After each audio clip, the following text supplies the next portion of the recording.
नमस्कार, स्वागत है मात कृष्णा हरिहार चैनल में। कॉन्सेप्ट समझ आए तो हमारे चैनल को सब्सक्राइब करें। सो फ्रेंड्स, आज मैं आपके लिए लेकर आ चुका हूँ फिजिक्स का लेक्चर, जिसमें आज हम पढ़ने वाले फ्रिक्शन। फ्रिक्शन यानी क्या होता है? घर्षण। तो आज हम घर्षण के बारे में पढ़ने वाले और उसके कौन कौन से टाइप से वो भी आज हम देखने वाले। ये टॉपिक मोस्ट इंपॉर्टेंट है, कम से कम 2 से 4 मार्क्स के लिए इस पर क्वेश्चन आता है हर साल बोर्ड एग्जाम में। तो चलिए स्टार्ट करते हैं अभी। सो फ्रेंड्स, अभी फ्रिक्शन को समझने से पहले हम क्या देखेंगे? नॉर्मल रिएक्शन फोर्स क्या होता है। तो एक आपको एक्सपेरिमेंट करके दिखाऊंगा, उसके बाद आपको अच्छे से क्लियर हो जाएगा। मेरे पास क्या 2 मार्कर है, मैंने यहाँ से क्या किया, एक मार्कर मैंने यहाँ से छोड़ दिया। मार्कर कहाँ गया? नीचे गया। क्यों गया नीचे? क्योंकि अर्थ के पास क्या है? ग्रेविटेशनल फोर्स है। तो अर्थ ने क्या किया? मार्कर को अपनी तरफ नीचे खींच लिया, इसलिए क्या हो गया? वो मार्कर नीचे गिर गया। लेकिन अभी यहाँ पर देखो, मैंने यहाँ से क्या किया, लेकिन अभी यहाँ पर देखो, एक मार्कर मैंने यहाँ से फिर से एक बार छोड़ दिया, तो मैंने यहाँ पे पकड़ लिया। यहाँ पर मैंने पकड़ने की वजह से क्या हो गया, हमने जब यहाँ से मार्कर नीचे छोड़ा, ग्रेविटेशनल फोर्स ने उसे नीचे खींचा था, लेकिन हमने क्या कर रहे हैं, यहाँ पर हमने नॉर्मल रिएक्शन फोर्स हमने अप्लाई किया। कैसे? नॉर्मल रिएक्शन फोर्स का आधार है ऊपर की तरफ, यानी नॉर्मल रिएक्शन फोर्स किसको बैलेंस कर रहा है? अभी ग्रेविटेशनल फोर्स को क्या कर रहा है? बैलेंस कर रहा है। आपको समझ में आ रहा होगा। तो यही है हमारा नॉर्मल रिएक्शन फोर्स। तो सबसे पहले मैं आपको डायग्राम निकालूंगा, उसके बाद आपको ये टॉपिक क्लियर हो जाएगा। तो देखो अच्छे से, तो मान लो मेरे पास क्या एक बॉडी है, ये क्या है हमारे लिए? बॉडी। अभी इस बॉडी का कुछ ना कुछ तो वेट होगा। क्या होगा? वेट। अभी अगर इस बॉडी का कुछ ना कुछ वेट होगा, तो इस वेट का क्या होगा? Mass into acceleration gravity. मतलब क्या होगा? Mass into acceleration gravity. मतलब इस बॉडी के ऊपर नीचे की तरफ अर्थ क्या करेगी? अपना ग्रेविटेशनल फोर्स एक्ट करेगी। लेकिन हमने क्या कर दिया, इसको अभी ऊपर हमने बैलेंस कर दिया। किससे बैलेंस कर दिया? नॉर्मल रिएक्शन से। हमने इसको किससे बैलेंस कर दिया? नॉर्मल रिएक्शन थी। तो हमने इसको नॉर्मल रिएक्शन से हमने इसको बैलेंस करने की वजह से क्या हो गया कि ये वाली हमारी जो बॉडी है, अभी ये ना नीचे जाएंगी ना ऊपर जाएंगी। ये बॉडी कैसे हो गई? स्टेबल हो गई। तो आपको समझ में आ रहा होगा। तो फिर हम यहाँ पर क्या लिख सकते हैं? अभी इसका वाला therefore normal reaction is equal to mg। ये हमारा एक रिलेशन बन गया। तो आपको समझ में आ रहा होगा। इसके बाद हम क्या बोल सकते हैं? अभी यहाँ पर देखो, therefore normal reaction is equal to acceleration due to gravity plus acceleration. ये हमारे किसके लिए है? Lift moving upward. यानी अगर बॉडी हमारी ऊपर की तरफ अगर जा रही होंगे तो हमारा एक्सेलरेशन क्या होगा? हमारे यहाँ पे बढ़ेगा। लेकिन मान लो therefore normal reaction is equal to mass into acceleration due to gravity minus acceleration. Minus क्यों होगा? अगर नॉर्मल रिएक्शन फोर्स हमारा कम लगता है और ग्रेविटेशनल फोर्स अगर बढ़ जाता है, तो यहाँ पर क्या आएगा? हमें माइनस साइन आएगा। तो यहाँ पर हम क्या लिखेंगे फिर? Lift moving down. Lift moving down. तो आपको समझ में आ रहा होगा। तो अब इसकी डेफिनेशन क्या है? इस डेफिनेशन को हम समझेंगे। The normal reaction force N और आर। नॉर्मल रिएक्शन फोर्स क्या है हमारा? इसका सिंबल क्या है? कैपिटल एन है और कैपिटल आर है। Is a contact force. ये फोर्स कैसा? हमारे लिए कॉन्टैक्ट फोर्स है, पहली बात तो। उसके बाद extend by the surface on a object. ये किस पर लगता है? ऑब्जेक्ट के ऊपर लगता है। That is the contact which is act perpendicular. ये हमेशा कैसा रहता है? परपेंडिकुलर रहता है। परपेंडिकुलर मतलब कितना? 90 डिग्री का ये वाला हमारा फोर्स रहता है। ऊपर की तरफ क्या होता है? एक्ट रहते हैं हमेशा। उसके बाद at the surface of the contact. और ये फोर्स कहाँ पर रहते हैं? दोनों सरफेस के कॉन्टैक्ट में रहते हैं। तो आपको समझ में आ रहा होगा। तो ये हमारे लिए क्या? एक सरफेस है। ये हमारे लिए एक सरफेस है। यहाँ पर हमारे क्या? ये हमारे लिए क्या? एक सरफेस है। ये हमारे लिए एक सरफेस है। इस सरफेस के ऊपर क्या? हमारी बॉडी है। तो इस बॉडी का क्या? वेट है। नीचे क्या है? Mass into acceleration due to gravity. ऊपर में क्या है? Normal reaction. तो आपको समझ में आ रहा होगा। ये हो गए इसके वाले कुछ फॉर्मूले। ये फॉर्मूले आप लिख सकते हो, नहीं तो उसका स्क्रीनशॉट निकाल सकते हो। तो अभी हम देखेंगे फ्रिक्शन क्या होता है। तो फ्रिक्शन यानी क्या? घर्षण क्या होता है। तो चलिए देखते हैं फ्रिक्शन। सो फ्रेंड्स, अभी हम देखेंगे फ्रिक्शन क्या होता है। तो फ्रिक्शन क्या होता है? अभी फ्रिक्शन को समझने से पहले हम क्या करेंगे? फ्रिक्शन की भी एक डायग्राम ड्रॉ करेंगे छोटी सी, उसके बाद आपको क्रिस्टल क्लियर हो जाएगा। सो फ्रेंड्स, अभी मान ले मेरे पास क्या? एक बॉडी है। ये हमारे पास क्या? बॉडी है। और ये जो हमारा नीचे का भाग है, ये क्या है? बॉडी का सरफेस है। ये वाले बॉडी का सरफेस है। और मान लो हमारे पास क्या? एक ग्राउंड सरफेस है। हमारे पास क्या है? एक ग्राउंड सरफेस है। तो आपको समझ में आ रहा होगा। यानी हमारे पास अभी कौन कौन से सरफेस है? एक तो बॉडी का सरफेस है, और दूसरा कौन सा सरफेस है? ग्राउंड का सरफेस है। इसके ऊपर मैं क्या एक्ट कर रहा हूँ? अभी फोर्स एक्ट कर रहा हूँ। कौन सा फोर्स एक्ट कर रहा हूँ? External force. इसके ऊपर क्या कर रहा हूँ? एक्ट कर रहा हूँ। तो एक्सटर्नल फोर्स एक्ट। ये बॉडी कैसे आएंगी? अभी मोशन में आएंगी। ये बॉडी मोशन में आकर ये बॉडी किधर जाएंगी? अभी इधर जाएंगी। आपको समझ में आ रहा होगा। ये वाली बॉडी मोशन में आकर किधर जाएंगी? इधर जाएंगी, हमने इसके ऊपर फोर्स लगाया तो इसके ऊपर कौन सा दूसरा फोर्स एक्ट होगा, फ्रिक्शनल फोर्स। कौन सा एक्ट फोर्स होगा, फ्रिक्शनल फोर्स इसके ऊपर एक्ट होगा, तो इसका भी फ्रिक्शनल फोर्स किधर जाएगा, इसके अपोजिट। यानी फ्रिक्शनल फोर्स क्या करता है, हमारा रिलेटिव मोशन को अपोज करता है। हमने क्या किया, सबसे पहले हमने बॉडी पर हमने एक्सटर्नल फोर्स लगाया, तो ये वाली बॉडी आप कैसे आएगी, मोशन में आ गई। तो ये बॉडी मोशन में आ जाने की वजह से क्या होंगी, अब ये बॉडी यहाँ से हिलेगी और कहाँ पर जाएंगी, यहाँ पर जाएंगी ये वाली बॉडी। फिर ये बॉडी यहाँ पर गई तो हमारा फ्रिक्शन का क्या काम है कि जो बॉडी मोशन में उसको क्या करने का, अपोज करने का। यानी उस, और यहाँ पर क्या जनरेट हो रहा है, अभी फ्रिक्शन जनरेट हो रहा है, इसलिए हमने इसको क्या कहा, फ्रिक्शन कहा। तो आपको समझ में आ रहा होगा फ्रिक्शन का मीनिंग क्या होता है, घर्षण। आपको समझ में आ रहा होगा। तो यहाँ पर देखो, सबसे पहले अभी हम फ्रिक्शन की डेफिनेशन देखते क्या है, फ्रिक्शन। तो यहाँ पर देखो, फ्रिक्शन का सिंबल क्या आता है, स्मॉल एफ, कभी भी याद में रखना। The property of which oppose the relative motion, यानी फ्रिक्शन क्या करता है, रिलेटिव मोशन को क्या करते हैं, अपोज करता है बिटवीन टू सरफेस, यानी किसके, दो सरफेस की। यहाँ पर देखो, ये हमारा ब्लैक वाला सरफेस कौन सा है, ये बॉडी का सरफेस है, और ब्लू सरफेस किसका है, ग्राउंड सरफेस है। रिलेटिव मोशन को अपोज कर रहा है और क्या कर रहा है, टू सरफेस हमारे कैसे आने से, कॉन्टेक्ट में। तो यहाँ पर देखो, हमारे दोनों सरफेस कहाँ पर आ रहे, कॉन्टेक्ट में आ रहे। ये दोनों सरफेस कॉन्टेक्ट में आ रहे। कौन से दो सरफेस है हमारे लिए, ब्लैक वाला पहला सरफेस, बॉडी का सरफेस कौन सा है, ब्लैक वाला। ब्लू सरफेस किसका है, ग्राउंड का सरफेस है। तो हमारे दो सरफेस कैसे आ रहे, कॉन्टेक्ट में आ रहे। उसकी वजह से यहाँ पर क्या हो रहा है, हमने फोर्स हमने अप्लाई किया, फोर्स एक्ट हो जाने की वजह से यहाँ पर क्या होगा, अभी ये वाली बॉडी मोशन में आ चुकी है। कौन से मोशन में, रिलेटिव मोशन में ये बॉडी आ चुकी है। तो फ्रिक्शन हमारा क्या कर रहा है, इस बॉडी को क्या कर रहा है, अपोज कर। हमारी बॉडी आगे जा रही है तो हमारा फ्रिक्शन किधर जा रहा है, इसके अपोजिट जा रहा है। तो आपको समझ में आ रहा होगा, इसी को हम क्या कहते हैं, फ्रिक्शन कहते हैं। तो आपको समझ में आ रहा होगा ये वाली डेफिनेशन। तो आपको कैसा लग रहा है हमारा लेक्चर, हमें कमेंट में जरूर बताना। तो यहाँ पर देखो, एक बार हम फिर से आपको लिए रिपीट कर दी थी, the property of which oppose the relative motion, यानी फ्रिक्शन क्या करता है, रिलेटिव मोशन को क्या करता है, अपोज करता है between two surface in contact, यानी दो सरफेस क्या होने चाहिए, उसके कॉन्टेक्ट में आने चाहिए फ्रिक्शन के लिए। इसी का हम क्या कहते हैं, फ्रिक्शन कहते हैं। तो आपको समझ में आ रहा होगा ये वाला कंसेप्ट। तो अभी टाइप्स ऑफ फ्रिक्शन देखेंगे। तो फ्रिक्शन के मेनली 3 टाइप्स है। कौन कौन से टाइप्स है यहाँ पर देखो, अभी फ्रिक्शन के कौन कौन से टाइप्स है यहाँ पर देखो। सबसे पहला टाइप है हमारा स्टैटिक फ्रिक्शन।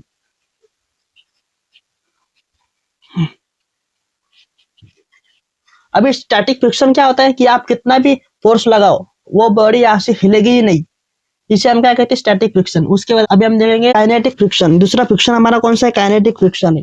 यानी अगर हमने फोर्स अप्लाई किया तो हमारी बॉडी क्या होंगी, अभी मोशन में आ जाएंगी। यानी स्टैटिक फ्रिक्शन हमारे लिए क्या है, रेस्ट।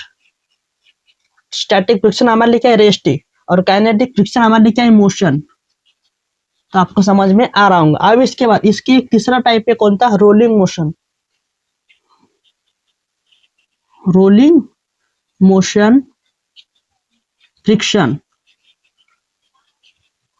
यानी अभी फ्रिक्शन कैसा हमारा, रोलिंग मोशन में। आपको तो मालूम होगा, साइकिल हो गई, कोई मोटरसाइकिल हो गई, तो ये क्या होती है, बॉडी के कांटेक्ट में आती है और क्या करती है, ऐसी रोल करके मूव होती। तो आपको समझ में आ रहा हूँ। आज हम ये तीनों टॉपिक कवर करने वाले, तो देखो अच्छे से अभी क्या है। तो अभी स्टैटिक फ्रिक्शन को भी समझने के लिए मैं क्या करूंगा, डायग्राम को ड्रॉ करूंगा। आपको डायग्राम से इजी समझ में आ जाएगा। तो यहाँ पर देखो, अभी मान लो मेरे पास क्या एक बॉडी है, ये बॉडी का क्या सरफेस है, ये ब्लैक कलर का क्या है, बॉडी का सरफेस है। ये क्या हमारे लिए बॉडी है, और यहाँ पर देखो अभी ब्लू कलर का हमारे लिए क्या है, ग्राउंड सरफेस है। तो आपको समझ में आ रहा होगा। तो अभी हमारा स्टैटिक फ्रिक्शन क्या कहते हैं, देखो अच्छे से। तो मान लो ये हमारी बॉडी है, कोई लिमिट होंगी इस बॉडी की। तो मान लो इस बॉडी की लिमिट है 100 न्यूटन। इस बॉडी की कितनी लिमिट, 100 न्यूटन है। तो मान लो मैंने इधर से अगर 20 न्यूटन का अगर फोर्स लगाया तो ये वाली बॉडी हिलेगी क्या, नहीं हिलेगी। अगर हमने 20 न्यूटन का फोर्स भी लगाया तो ये बॉडी ऐसे हिलेगी नहीं, क्योंकि ये बॉडी कैसी अभी रेस्ट में है। ये बॉडी कैसे रेस्ट में है। अगर मान लो मैंने यहाँ पे 50 न्यूटन का भी फोर्स लगाऊंगा तभी भी ये बॉडी ऐसे हिलेगी नहीं। अगर मान लो मैंने यहाँ 70 का 80 न्यूटन भी फोर्स लगाया तो ये हिलेगी क्या, नहीं हिलेगी, क्योंकि इसकी लिमिट कितनी है, 100 न्यूटन। लेकिन मान लो मैंने 101 न्यूटन का फोर्स अभी अप्लाई किया। यहाँ पर कितना अप्लाई किया मैंने, 101 न्यूटन का मैंने यहाँ पर फोर्स अप्लाई किया। तो अभी ये बॉडी क्या करेंगे, मोशन में आ जाएंगी। ये बॉडी अभी क्या करेंगे, मोशन में आ जाएंगी। और ये बॉडी अगर मोशन में आ जाएंगी, ये वाला मोशन हमारे लिए कौन सा मोशन है, काइनेटिक फ्रिक्शन है। कौन सा मोशन है हमारे लिए, काइनेटिक फ्रिक्शन वाला मोशन है। तो आपको समझ में आ रहा होगा। लेकिन अभी हम क्या देख रहे हैं, स्टैटिक फ्रिक्शन, यानी आप कितना भी फोर्स लगाओ बॉडी एक जगह से हिलेगी क्या, नहीं हिलेगी, वो आप देखने वाले। लेकिन उसकी भी क्या लिमिट है। अगर आपने लिमिट के ऊपर अगर आपने फोर्स अप्लाई किया तो बॉडी तो हिलेगी। आपको तो समझ में आ रहा होगा अभी। तो यहाँ पर देखो, अब स्टैटिक फ्रिक्शन हमें क्या कहते हैं, देखो अच्छी सी स्टैटिक फ्रिक्शन, इसका सिंबल क्या आता है, एफ एक्स। कभी भी याद में रखना, small F x, the frictional force which balance. Frictional force क्या करता है, बैलेंस करता है, किस बैलेंस करता है, अप्लाई फोर्स को, किसको बैलेंस करता है, फ्रिक्शनल फोर्स अप्लाई फोर्स को बैलेंस करता है व्हेन अ बॉडी रेस्ट। अगर बॉडी में रेस्ट में होंगी तो फ्रिक्शनल फोर्स किसको बैलेंस करेगा, अप्लाई फोर्स को क्या करेगा, बैलेंस करेगा। उसी फोर्स को हम क्या कहते हैं, स्टैटिक फ्रिक्शन कहते हैं। उसी फोर्स को हम क्या कहते हैं, स्टैटिक फ्रिक्शन कहते हैं। अभी ये बॉडी कैसे हमारी रेस्ट में है, तो आप यहाँ पर कितने भी एक्सटर्नल अप्लाई फोर्स लगाओ, हमारा फ्रिक्शनल फोर्स क्या करेगा, एक्सटर्नल फोर्स को क्या करेगा, बैलेंस करेगा। लेकिन अगर एक्सटर्नल फोर्स को अगर फ्रिक्शनल फोर्स बैलेंस कर रहा होगा तो फिर यहाँ पर कौन सा फोर्स आएगा, स्टैटिक फ्रिक्शन आ जाएगा। तो आपको समझ में आ रहा होगा। आप यहाँ पर कितना भी फोर्स लगाओ, ये बॉडी यहाँ से हिलेगी क्या, नहीं हिलेगी। क्यों नहीं हिलेगी, क्योंकि इसके ऊपर क्या लगा रहा है, फ्रिक्शनल फोर्स। यहाँ पर देखो स्टैटिक फ्रिक्शन इसके ऊपर क्या लगा रहा है, बैलेंस कर रहा है एक्सटर्नल फोर्स को। इसकी वजह से क्या हो रहा है, इसकी वजह से क्या हो रहा है, यहाँ पर स्टैटिक फ्रिक्शन बन रहा है। तो आपको समझ में आ रहा होगा। सो फ्रेंड्स, अभी स्टैटिक फ्रिक्शन के कुछ लॉ है, वो हम लॉ देखेंगे अभी क्या है। तो यहाँ पर देखो, अभी लॉ ऑफ स्टैटिक फ्रिक्शन हमें क्या कहता है, यहाँ पर देखो द लिमिटिंग फोर्स। हमने क्या फ्रिक्शनल फोर्स के ऊपर हमने लिमिटिंग फोर्स क्या क्या अप्लाई किया, फ्रिक्शनल फोर्स के ऊपर। फ्रिक्शनल फोर्स कैसा होता है, डायरेक्टली प्रोपोर्शनल होता है, किसके साथ, नॉर्मल रिएक्शन के साथ। इसलिए मैंने आपको सबसे पहले नॉर्मल रिएक्शन का वो कंसेप्ट समझाया था। तो आपको अभी समझ में आ रहा होंगे, ये दोनों एक दूसरे को क्या है, इंटरकनेक्टेड है। तो यहाँ पर देखो स्टैटिक फ्रिक्शनल फोर्स ये किसको डायरेक्टली प्रोपोर्शनल है, नॉर्मल रिएक्शन को क्या है, डायरेक्टली प्रोपोर्शनल है between the two surface in contact. दोनों सरफेस कैसे होना चाहिए, कॉन्टेक्ट में होना चाहिए। तो आपको समझ में आ रहा होगा। तो अब इसका हम रिलेशन कैसे बनाएंगे, यहाँ पर देखो अभी लिमिटिंग फोर्स, ये हमारे क्या है, limiting force directly proportional to, किसके लिए, नॉर्मल रिएक्शन के लिए। ये क्या हमारे नॉर्मल रिएक्शन का सिंबल। लिमिटिंग फोर्स ये किसको डायरेक्टली प्रोपोर्शनल है, नॉर्मल रिएक्शन के क्या है, प्रोपोर्शनल है। अगर हमें प्रोपोर्शनल हमें सिंबल अगर हटाना होगा तो हमें क्या करना पड़ेगा, यहाँ पर कांस्टेंट लेना पड़ेगा कुछ ना कुछ। तो हम यहाँ पर क्या लेंगे अभी, कांस्टेंट। तो F L is equal to mu s into normal reaction. ये हमारे क्या है, न्यू यस कांस्टेंट है, हमारे क्या कांस्टेंट। तो फिर हम यहाँ पर लिखेंगे, अभी क्या लिखेंगे, new s is the constant of proportionality. New yes हमारे लिए क्या कांस्टेंट ऑफ प्रोपोर्शनलिटी है। और इसी न्यू यस को हम क्या कहते हैं, कोएफिशिएंट ऑफ स्टैटिक फ्रिक्शन क्या कहते हैं। तो अब हम कोएफिशिएंट ऑफ स्टैटिक फ्रिक्शन का फॉर्मूला बनाएंगे। तो कैसे बनाएंगे, देखो अच्छे से यहाँ पर देयरफॉर। तो यहाँ पर देखो एफ एल हमारे लिए क्या है, लिमिटिंग फोर्स है, इज इक्वल टू यूएस हमारे लिए क्या है, कोएफिशिएंट ऑफ स्टैटिक फ्रिक्शन है और क्या है, कांस्टेंट है। और एन हमारे लिए क्या नॉर्मल रिएक्शन है। तो इसका फॉर्मूला कैसे बनेगा, अभी यहाँ पर देखो mu s is equal to F L upon normal reaction. ये बन गया हमारा कोएफिशिएंट ऑफ स्टैटिक फ्रिक्शन का फॉर्मूला। तो आपको ये फॉर्मूला याद रखना है, क्योंकि इसी फॉर्मूले के बेस पर हम application of uniform circular motion को सॉल्व करने वाले। तो आपको ये फॉर्मूला भूलना नहीं है। क्या है हमारे लिए, यहाँ पर देखो mu s is equal to F L upon normal reaction. तो आपको समझ में आ रहा होगा। ये हो गया हमारा पहला लॉ। अब इसका दूसरा लॉ देखते क्या है। तो फिर हमारा दूसरा लॉ क्या है फ्रेंड्स, यहाँ पर देखो the coefficient of static friction is depend as the ratio of the limiting force of friction of the normal reaction. यानी कोएफिशिएंट ऑफ स्टैटिक फ्रिक्शन ये किसके ऊपर डिपेंड रहता है, यहाँ पर देखो कोएफिशिएंट ऑफ स्टैटिक फ्रिक्शन ये किसके ऊपर डिपेंड रहता है, लिमिटिंग फोर्स के ऊपर, लिमिटिंग फोर्स के ऊपर।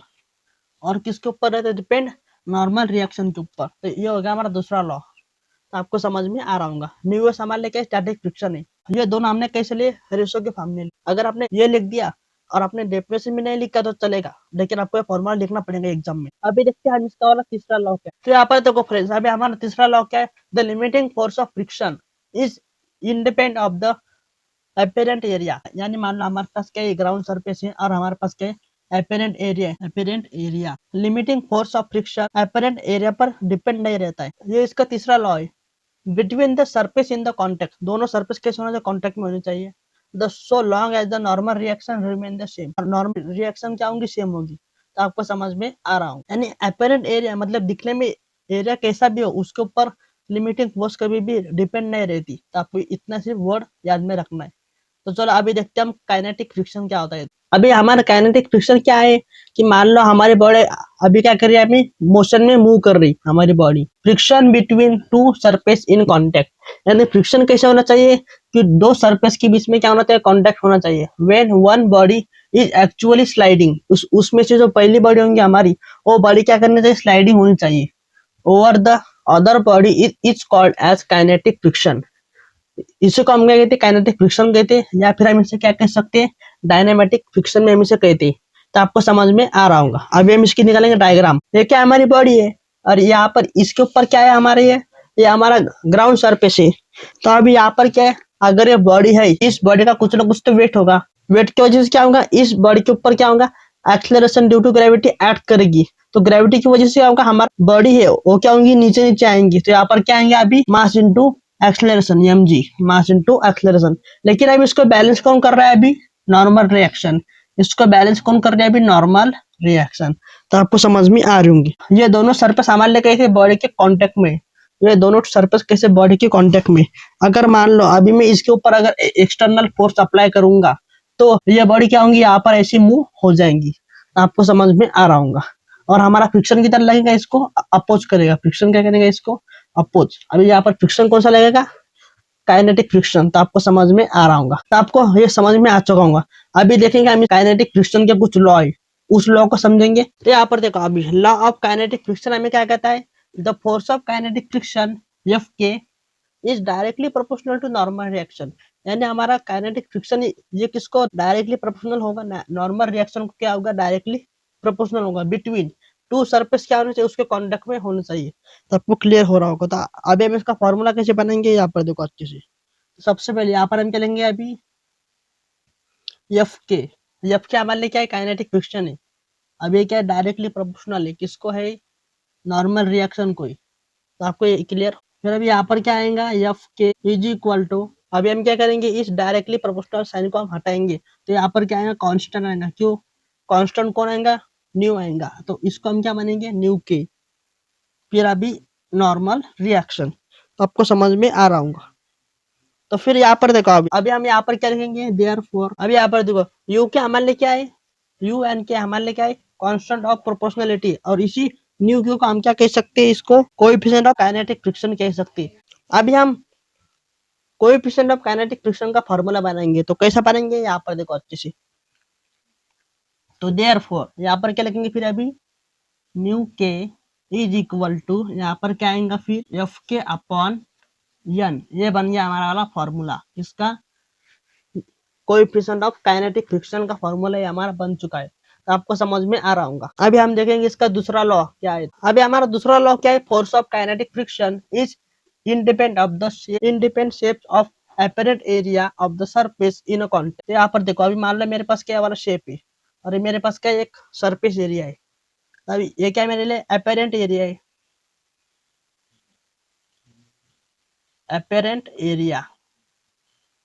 और ये मेरे लिए क्या है, ग्राउंड सरफेस है। तो अभी ये क्या करें, स्लाइडिंग मूव करेगा। तो आपको समझ में आ रहा होगा। तो इसमें भी शेप और इसका अपरेंट एरिया मैटर नहीं करता, डिपेंड नहीं करता। तो आपको समझ में आ रहा होगा। अब इसके बाद देखिए, हम देखेंगे इसका तीसरा लॉ क्या है। अभी फोर्स ऑफ काइनेटिक फ्रिक्शन ये किसके ऊपर डिपेंड करता है, तो नेचुरल और उसका मटेरियल कैसा है, किसका, सरफेस का मटेरियल कैसा है, उसके ऊपर क्या करता है, डिपेंड करता है। तो सरफेस कैसा होना चाहिए, कॉन्टेक्ट में होना चाहिए। उसके मटेरियल के ऊपर कौन डिपेंड करता है, काइनेटिक फ्रिक्शन डिपेंड करता है। तो आपको समझ में आ रहा होगा। यानी हमने क्या बताया, सबसे पहले किसके ऊपर डिपेंड नहीं करता और जिसके ऊपर डिपेंड करता है। तो हमने आपको 3 लॉ बता दिए। अब एक चौथा लॉ बता देता हूँ मैं, क्या है। तो देखो, अभी चौथा लॉ क्या है, यहाँ पर देखो। तो यहाँ पर देखो, अभी फिर the magnitude of force of kinetic friction independent. अभी इंडिपेंड किसके ऊपर रहेगा, रिलेटिव वेलोसिटी। यानी जो हमारा फोर्स ऑफ काइनेटिक फ्रिक्शन होगा वो रिलेटिव वेलोसिटी के ऊपर भी डिपेंड नहीं रहेगा। तो अभी मैं आपको एक डायग्राम निकाल के बताता हूँ, तब आपको और क्लियर हो जाएगा। तो अभी हमारे लिए क्या, ये बॉडी है। सबसे पहले तो ये क्या हमारी बॉडी है और ये क्या हमारा ग्राउंड सरफेस है। तो अभी हमने क्या किया इसमें कि हमने यहाँ से इसको एक्सटर्नल हमने फोर्स अप्लाई किया। तो इसके ऊपर एक्सटर्नल फोर्स अप्लाई होने की वजह से क्या होगा, बॉडी अभी रिलेटिव मोशन में आ जाएंगी। बॉडी क्या हो जाएंगे, अभी यहाँ से यहाँ पर चली जाएगी, क्योंकि बॉडी क्या होगी, रिलेटिव मोशन में आएंगे। बॉडी को रिलेटिव मोशन में आने के लिए क्या होना चाहिए, रिलेटिव वेलोसिटी चाहिए। क्योंकि जब तक बॉडी को रिलेटिव वेलोसिटी नहीं मिलेगी तब तक बॉडी का मोशन होगा क्या, नहीं होगा। इसलिए बॉडी को क्या चाहिए, रिलेटिव वेलोसिटी चाहिए। चौथा लॉ हमें क्या कहता है कि बॉडी का जो भी रिलेटिव वेलोसिटी होगा वो काइनेटिक फ्रिक्शन के ऊपर डिपेंड नहीं रहेगा। यानी काइनेटिक फ्रिक्शन बॉडी के रिलेटिव वेलोसिटी के ऊपर डिपेंड नहीं रहेगा। आपको समझ में आ रहा होगा। सो फ्रेंड्स, अभी हम देखेंगे रोलिंग फ्रिक्शन क्या होता है। तो अभी रोलिंग फ्रिक्शन को समझने के लिए सबसे पहले मैं क्या करूंगा, डायग्राम को ड्रॉ करूंगा। यहाँ पर देखो, यह हमारे लिए क्या है, ग्राउंड सरफेस है, और यह हमारे लिए क्या है, यह हमारे लिए क्या है, दो पहिए है। किसके पहिए है, मोटरसाइकिल के बोलो या साइकिल के क्या है, पहिए। तो अभी यहाँ पर क्या हो रहा है, यहाँ पर देखो रोलिंग फ्रिक्शन हमें क्या कहता है। अभी यहाँ पर देखो, ये हमने क्या निकाले, साइकिल के दो पहिए निकाले। तो अभी ये पहिए क्या हो रही है, गोल गोल घूम रही है। लेकिन ये गोल कैसे घूम रही है, इसके हर एक सेकंड में क्या हो रही है, इसके वाला फ्रिक्शन क्या हो रहा है, कम हो रहा है। क्यों हो रहा है कम, तो मान लो अभी ये हमारे लिए ए पॉइंट है, तो अभी ये हमारे लिए कौन सा बी पॉइंट है। अभी ए पॉइंट क्या हो रहा, नीचे आ रहा। अभी ए पॉइंट नीचे आएगा तो ऊपर कौन सा पॉइंट जाएगा, बी पॉइंट। यहाँ पर देखो, अभी बी पॉइंट कहाँ गया, ऊपर क्या, और ए पॉइंट कहाँ पर आ गया, नीचे आ गया। ये ऐसा घूम रहा है हमारा वाला पूरा रोलिंग फ्रिक्शन। तो अभी हमारा फ्रिक्शन क्या कहते हैं, ये वाला देखो, friction between two bodies in a contact में in on a body is remaining over the other is called as friction. यानी क्या हो रही है, हमारे दोनों बॉडी क्या हो रही है, अभी यहाँ पर घूम रही है। लेकिन घूमने की वजह से क्या हो रहा है, इसमें दोनों बॉडी कैसे आ रही, कांटेक्ट में आ रही, सरफेस के क्या आ रही, कांटेक्ट में आ रही। इनमें अभी फ्रिक्शन कैसा कम है, क्यों है कम, क्योंकि ये बॉडी पर मिनट में क्या हो रही है, घूम रही है, आगे जा रही है, घूम घूम के कहा जा रही है, ऐसे आगे जा रही है। तो अभी हमारा रोटेटिंग बॉडी कहा जा रही है, आगे जा रही है, लेकिन हमारा फ्रिक्शन कहा जा रहा है, अभी पीछे जा रहा है। हमारा फ्रिक्शन कहाँ पर जा रहा है, पीछे जा रहा है। तो आपको ये समझ में आ रहा होगा। तो इसीलिए हम यहाँ पर क्या बोल सकते हैं अभी, कि हमारा सबसे ज्यादा फ्रिक्शन हमारा किस में होता है, स्टैटिक फ्रिक्शन में होता है। हमें भी याद में रखना। और सबसे कम किस में होता है, उससे कम काइनेटिक फ्रिक्शन में होता है। और अभी इससे भी कम किस में होगा, अभी किसमें होगा, रोलिंग फ्रिक्शन में। तो आपको समझ में आ रहा होगा, ये मोस्ट आईएमपी है। सबसे ज्यादा किस में होता है, स्टैटिक फ्रिक्शन में। उसके बाद सबसे कम किस में होता है, काइनेटिक फ्रिक्शन में। उससे भी कम किस में होता है, रोलिंग फ्रिक्शन में। तो आपको फ्रिक्शन के टाइप कैसे लगा, हमें कमेंट में जरूर बताना। तो आपको समझ में आ चुका होगा डायग्राम क्या है। अगर आपको बोर्ड एग्जाम में रोलिंग फ्रिक्शन के ऊपर कोई भी क्वेश्चन आता है, तो सबसे पहले आप क्या करोगे, ये वाले डेफिनेशन लिख देने की। डेफिनेशन लिखने के बाद क्या करेंगे, आप ये वाले डायग्राम निकालने की। उसके बाद आपको ये नीचे इनके वाले ऐसे आपको रिलेशन आपको लिख के बता देने के, बस आपको इसके 2 मार्क्स मिल जाएंगे। कितने मार्क्स, 2 मार्क्स। तो आपको समझ में आ रहा होगा। सो हेलो एवरीवन, आपका हमारा लेक्चर कैसा लगा हमें कमेंट में जरूर बताना। अगर कोई डाउट रहा होगा तो मुझे कमेंट में जरूर पूछना। अभी हम अगले लेक्चर में application of uniform circular motion देखने वाले टॉपिक, मोस्ट आईएमपी टॉपिक है। अगर वीडियो पसंद आया होगा तो वीडियो को एक लाइक करना। अगर चैनल पर पहली बार आए होंगे तो हमारे चैनल को प्लीज सब्सक्राइब करना। तो मिलते हैं अभी अगले लेक्चर में।